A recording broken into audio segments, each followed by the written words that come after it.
언제 녹취를 하냐고요? 비밀유지 계약서 내용을 넣으면 좋겠죠. 계약서를 쓰지 못하는 경우입니다. 이런 경우 정말 많습니다.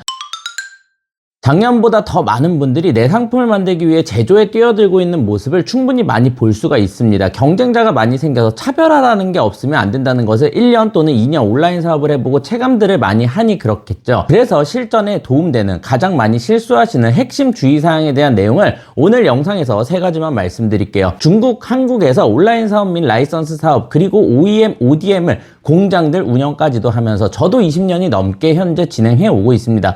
그리고 저 역시도 제 전문 분야가 아닌 카테고리는 당연하게 OEM으로 진행을 하곤 합니다. 위탁 판매를 하시든 사입을 통한 장사를 하시든 결국 사업을 점핑하기 위해서는 리스크를 안고 내 상품은 분명하게 필요합니다. 상품의 로고만 바꾸든 패키지의 일부를 바꾸든 성분을 조금 달리하든 상세 페이지 내용만 그대로 가져온 상품의 페이지만이라도 바꿔서 차별화를 두던 창조의 영역인 거죠. 단순한 위탁 판매 대량 등록에 간판이 없는 노점상이나 리어카 장사를 말하는 게 아니에요. 위탁 판매는 위탁 판매만의 장사의 접근 방식이 다르고 단순한 사입으로 제가 말씀드리는 밸류 크리에이션 브랜딩을 하는 방식과 내셔널 브랜딩을 하는 것은 또 출발 시점부터가 기획이라는 게 각각 다 다르다고 생각해요. 프로세스 자체가 다른 거죠. 내 상품을 메이킹하는 순간부터가 일반 사업자가 아닌 크리에이터로 전환되는 시점이라고 생각합니다. 내 상품이나 브랜드를 기획한다는 것은 정말 재밌고 우리나라를 넘어서 중국에 일본에까지 더 나아가서는 미국, 유럽까지도 나의 브랜드를 만들어 간다는 것은 정말 재밌고 무엇보다 성장이란 걸 기반으로 움직여지는 큰 사업이라고 생각합니다. 누구에게나 주어지는 동일한 시간에 가치 있는 노력이란 걸 투자한다면 저는 당연히 간판이 있는 나만의 브랜딩을 해나가면서 위탁과 사입을 더해주는, 즉 가치를 더해주는 밸류 크리에이션 브랜드를 언제나 추천하곤 합니다. 모든 걸 다 제작하고 판매하는 내셔널 브랜드보다는 말이죠. 부디 뭐로 시작을 하든 나만의 상품, 나만의 브랜드로 접근을 해 나가신다면 당장 지금이 아닌 건강한 사업체가 되면서 원하는 이상의 성공을 느끼실 수 있을 겁니다. OEM, ODM 관련해서 오늘은 OEM, 즉 오리지널 이카이먼트 매뉴팩처링, 주문자 위탁 생산 또는 주문자 상표 부착 생산이라고들 하죠. 그냥 내가 직접 만들지 못하는 상품을 부탁해서 비용을 주고 만드는 거예요. 거의 다 OEM 영역인 거죠. 쉽게 말해서 위탁으로 팔다가 잘 나가기 때문에 내 로고를 달고 싶거나 옷을 만들고 싶은데 중국이든 국내의 공장을 찾아간다거나 중간 제조회사를 찾아가서 브로커죠. 제조를 의뢰하는 이 모든 게 다 OEM이에요. 예전에는 다 발품을 직접 팔아서 찾아다녔지만 저도 한국에서는 물론 중국에서 통통배까지 타고 기차도 타고 엄청 고생 많이 하고 다녔습니다. 일본도 마찬가지겠고요. 하지만 요즘 너무 찾기 쉬워졌죠. 의류 경우에는 네이버 카페 봉제네나 인스타그램 또는 블로그, 셀러오션 카페에만 들어가 봐도 웬만한 카테고리는 다 만들 수가 있습니다. 여기에도 없다면 구글 검색을 통해서 땡땡 제조 공장만 쳐봐도 1688만 들어가도 공장이든 중간 업체들이 쉽게 다 노출되어 있습니다. 개념적인 이야기는 정보들을 찾아보시면 충분히 아시는 내용일 테니 쉽게 실전에서 도움될 만한 이야기 드릴게요. 하지만 이 OEM 과정에서 정말 많은 문제점들이 발생하곤 합니다. 일반적으로 먼저 공장이나 업체 컨택을 해서 샘플 상담을 하고 샘플 비용을 지불하면서 샘플 작업이 진행이 되겠죠. 샘플을 수령하고 주문자가 부분 수정을 요청하거나 본 생산 여부를 확정짓는 컨펌 작업을 하겠죠. 그리고 선금을 지불하면서 본 생산 작업에 들어갑니다. 납품일에 맞춰서 공장이나 업체는 샘플과 동일한 퀄리티의 결과값을 만들어내기 위해서 노력을 합니다. 그리고 잔금을 지불하며 본 제품들을 다 수령하게 되죠. 그럼 여기서 OEM 제작 시 많은 분들이 실수하는 주의사항 3가지를 한번 짚어보려고 해요. 첫 번째, 공장 및 업체 컨택 후에 샘플을 상담 시에 이런 말씀들을 가장 많이들 합니다. 제가 초보라서요. 제가 처음이라서요. 제가 하나도 몰라서요. 절대로 하지 마세요. 물론 제조 방식을 잘 몰라서 찾아가는 거지만 현직 OEM을 진행하고 있는 입장으로서 이런 말은 주문자 입장에서는 전혀 도움이 안 될 거예요. 물론 감성적인 OEM 회사들이나 공장들이 도와줄 수도 있겠죠. 하지만 지극히 냉정하게 비즈니스적인 부분입니다. 서로 영리의 추구의 목적이 있는 상황에서 예의 바르게 나 착하니까 좀 도와줘 하면서 좀 무언가를 더 얻기 위한다던가 신경 좀 더 써달라는 의도인 건 알겠지만 그냥 예의를 잘 갖추시면 됩니다. 제조사 입장에서는 솔직하고 착한 사람보다는 발주를 많이 해주고 지속적으로 나와 거래를 해주는 브랜드들이 최고입니다. 착하고 솔직한 것보다는 운영 잘하고 우리를 이해해주고 우리를 돈 벌게 해주는 브랜드가 최고겠죠. 처음이라도 마인드까지 좋으면 더 최고겠지만 결국 일감이고 돈이죠.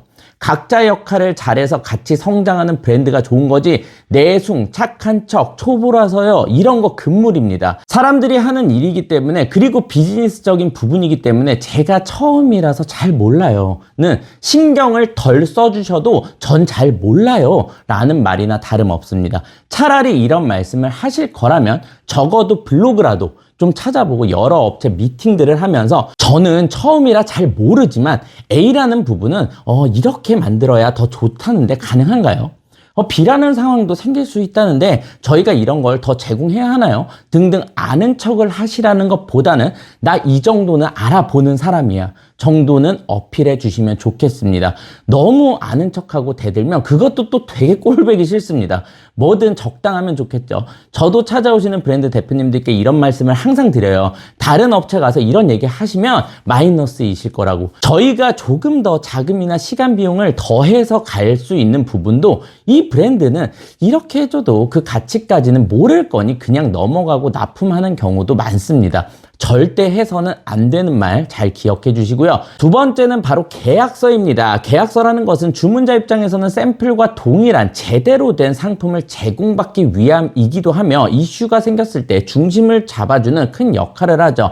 제조업체 입장에서도 마찬가지로 주문자가 상품을 수령받고 꼬투리를 잡을 수도 있고 잔금을 입금을 안 해준다던가 환불을 요구한다던가 할 때 중요한 지표가 되겠죠. 하지만 제조업체들이 계약서라는 걸 쓰는 걸 꺼려하는 경우가 많습니다. 전문적으로 OEM 회사를 진행하는 업체들의 경우 전자계약서나 서면으로 물품 공급 계약서를 작성합니다. 반면에 계약서가 없는 곳들도 무조건 많습니다.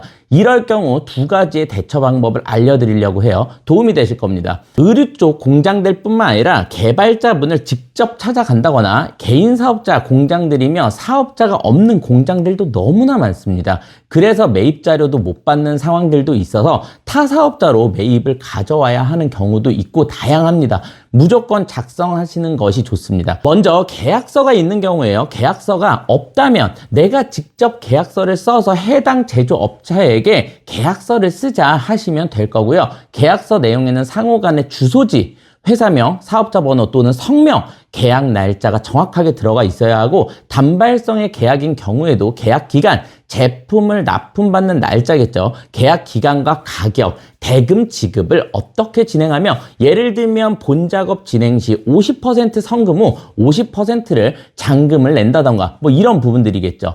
여기까지도 수월합니다.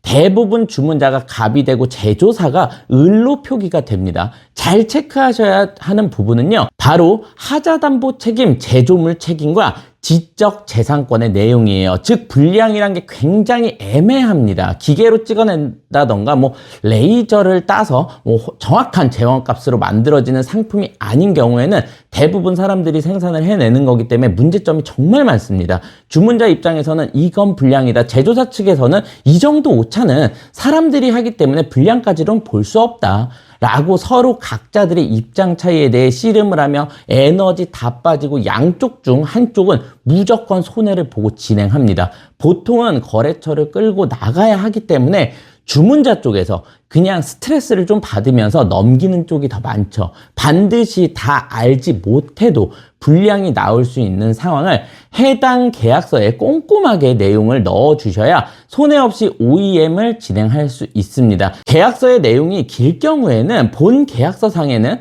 항목에는 짧게 분량 또는 하자의 내용은 별첨 서류 내용에 따른다 라고 명시를 한다거나 수정을 해달라고 요청을 드리고 계약서 마지막 장에 별첨 서류를 따로 작성하여 별첨 서류에 역시 날인을 하시면 됩니다. 그리고 지적재산권 부분입니다. 내가 창작한 아이디어를 다른 업체에게 미팅을 할 때 말해주는 업자들이 또 대부분이죠. 저희도 마찬가지겠고요.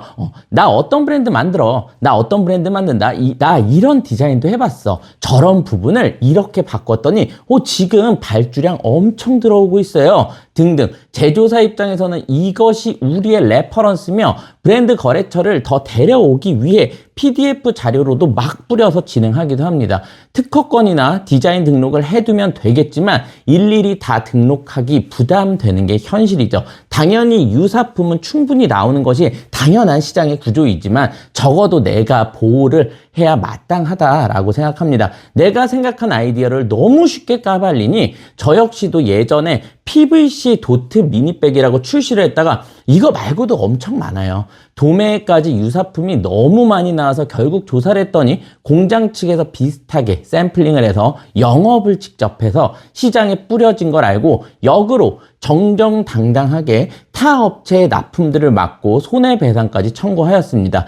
최대한 우리 업체가 만든 상품에 대해서 제조 방법과 디자인 및 우리 브랜드가 OEM 했다는 것 자체도 노출시키지 말라는 내용이 들어가도 좋습니다. 비밀유지 계약서 내용을 넣으면 좋겠죠.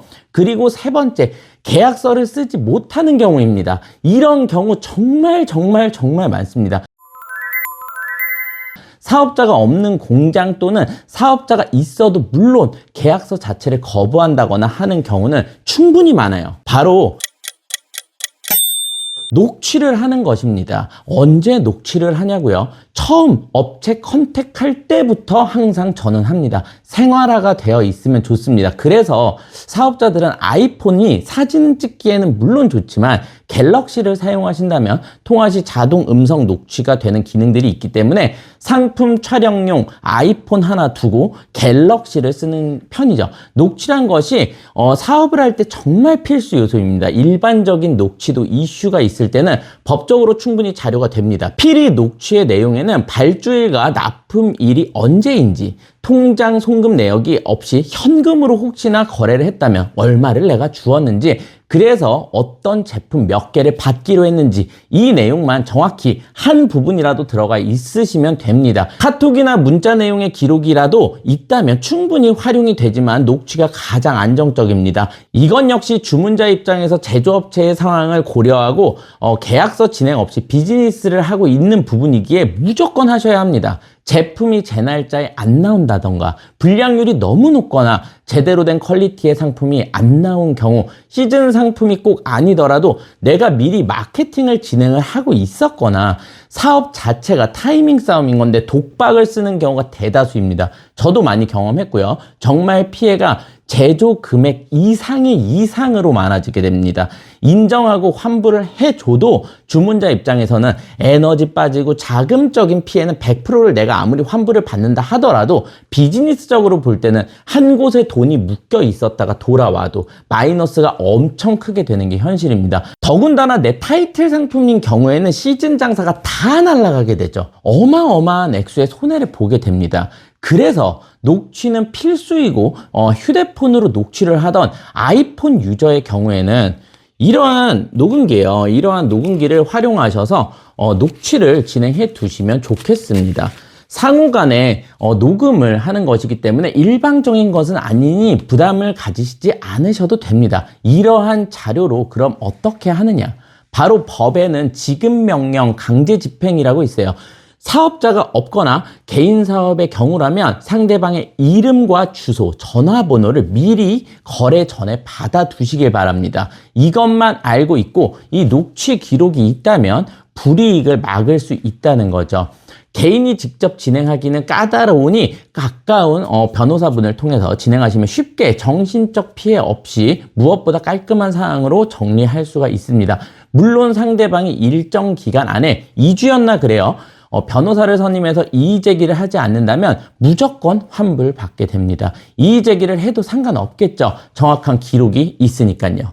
물론 양심적으로 상황을 받아들이고 노력하는 제조업체도 있겠지만 정말 비양심적인 곳도 많습니다. 대다수 비양심적인 곳, 양아치들의 수법은 죄송해요. 내일 드릴게요. 돈이 없어서 지금 내일 드릴게요. 곧 들어옵니다. 돈이 곧 들어오니까 오후에 드릴게요. 다음 주에 바로 드릴게요. 등등입니다. 정말 전형적인 스킬들입니다. 웬만해서는 피말리다가 돈 받는 것을 포기하고 지쳐 떨어지기 때문이죠.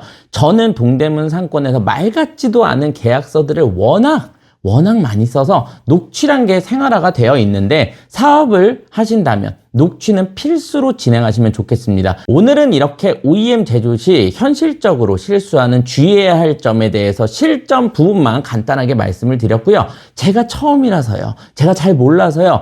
계약서 진행 시 불량 및 타자에 대한 내용, 계약서 없는 상황에서의 계약 반드시 기억해 주시면 쓸데없는 곳에 에너지 낭비 말고 건강한 사업체 만드시는 것에만 집중하시길 바랍니다. 내가 만약 상대의 노력과 피해본 정도를 잘 판단해서 사람이 하는 것이기 때문에 이해하고 그것을 껴안고 넘어가는 것도 셀러로서의 분명한 자질이기도 합니다. 건강한 사업들 하시길 바랍니다. 오늘 내용 도움되셨다면 좋아요, 댓글 부탁드리고요. 조금 더 현실적인 온라인 셀링과 사업의 내용으로 다음 영상에서 찾아뵙겠습니다. 지금까지 레어벌스였습니다. 감사합니다.